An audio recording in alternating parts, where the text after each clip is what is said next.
তো জয় শ্রীরাম, রাধে রাধে, ভারত মাতা কি জয়। বড় ভাই আশা করছি সমস্ত পাবলিক ভালো আছে। ভালো না থাকলে জবরদস্ত ভালো থাকার চেষ্টা করবে। যদি এই চ্যানেল নতুন থাকো তাহলে বড় ভাই গড় করবে, ভিডিওটা দেখবে, যদি মনোরঞ্জন লাগে তাহলে সবকিছু করবে। তো পরিষ্কার গল্প। তো কাকা তুমি ইন্ট্রো লাগাও, সেই লেভেলের ভিডিও হবে। Namaskar. Welcome to Status King Ritesh. Please one like and one comment. Please support and share your friends. Preview. আজকালকার বিয়া ঘরে বিয়া হয়েছে 2 জনার, কিন্তু সেটিং হয়ে যাচ্ছে 10 জনার।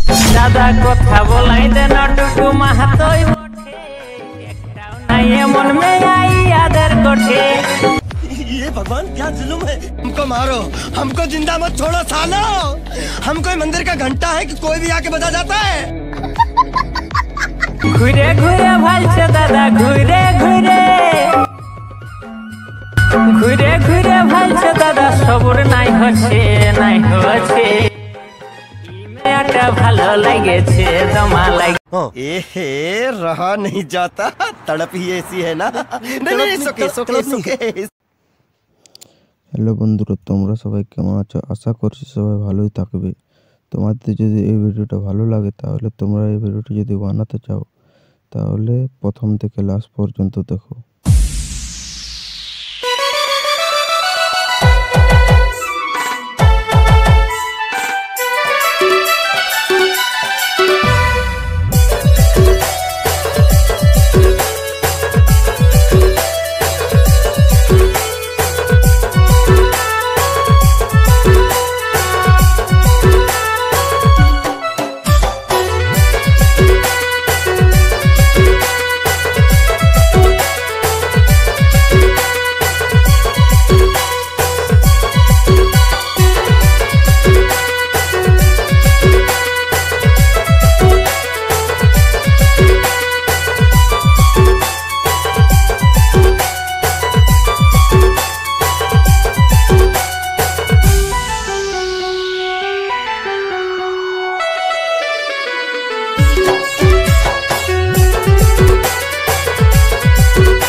Production.